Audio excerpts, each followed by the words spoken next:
जो candidate ITI पास कर चुके हैं और अभी तक अप्रेंटिसशिप नहीं किए हैं तो उनके लिए बहुत ही अच्छी खबर है, क्योंकि रेलवे में अप्रेंटिसशिप की बहाली आ गई है।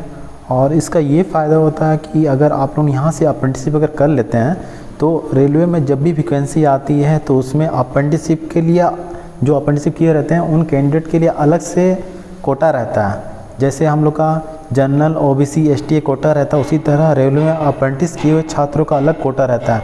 तो जो भी बंदे अप्रेंटिसशिप कर लेते हैं रेलवे से तो उनके लिए बहुत ही अच्छा फ़ायदा रहता है, क्योंकि उसमें वही लोग अप्लाई कर पाएंगे जो अप्रेंटिसशिप किए हुए हैं और उसमें बहुत ही कम कटअप जाता है। तो आप लोग जो भी अभी तक अप्रेंटिसशिप नहीं किए हैं और ITI पास कर चुके हैं तो ज़रूर इस फॉर्म को भरिएगा। तो चलिए हम लोग देखते हैं इसको कैसे आवेदन करना है।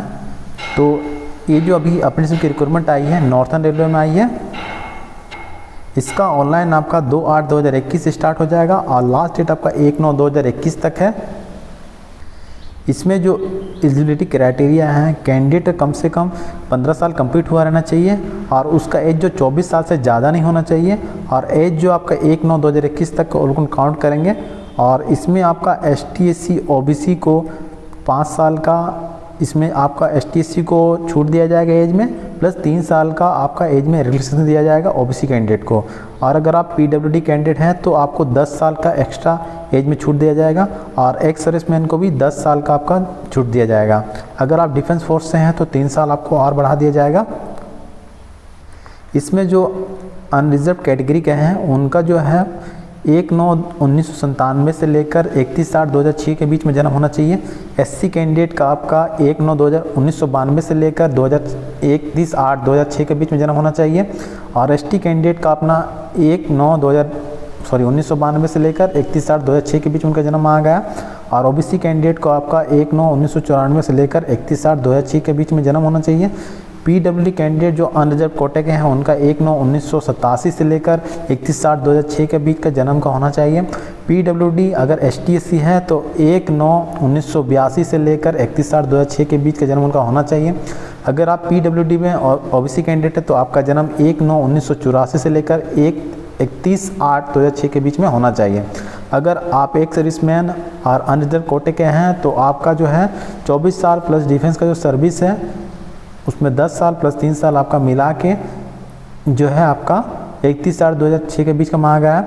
इस तरह आपका एक्स सर्विसमैन ST SC में भी मांगा गया है और एक्स सर्विसमैन OBC भी मांगा गया है।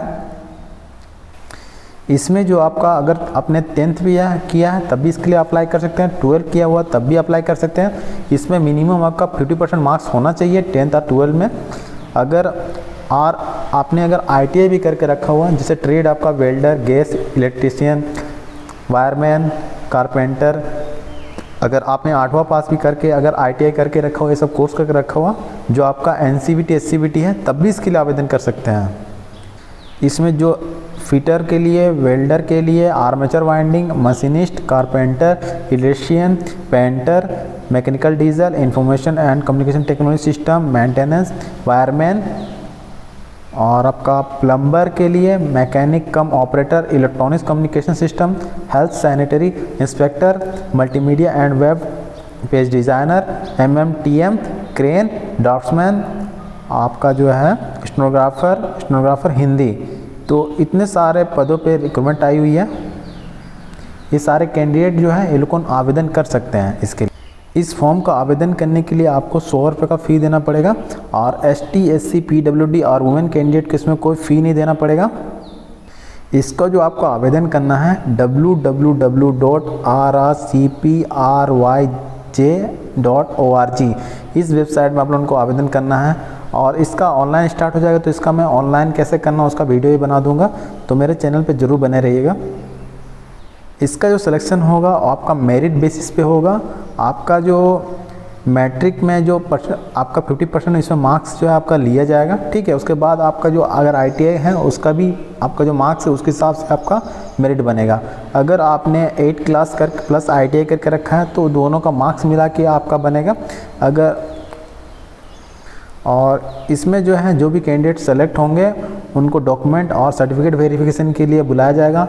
इसमें 1664 जो पद है उसका 1.5 टाइम्स, मतलब आपका 1664 गुना 150 इतना सारे कैंडिडेट को बुलाया जाएगा आपके ये के लिए डॉक्यूमेंट वेरिफिकेशन के लिए। और इसमें जो आपका ट्रेनिंग होगा वो आपका 1 साल का रहेगा और इसमें जो आपका स्टाइपेंड भी आपको दिया जाएगा।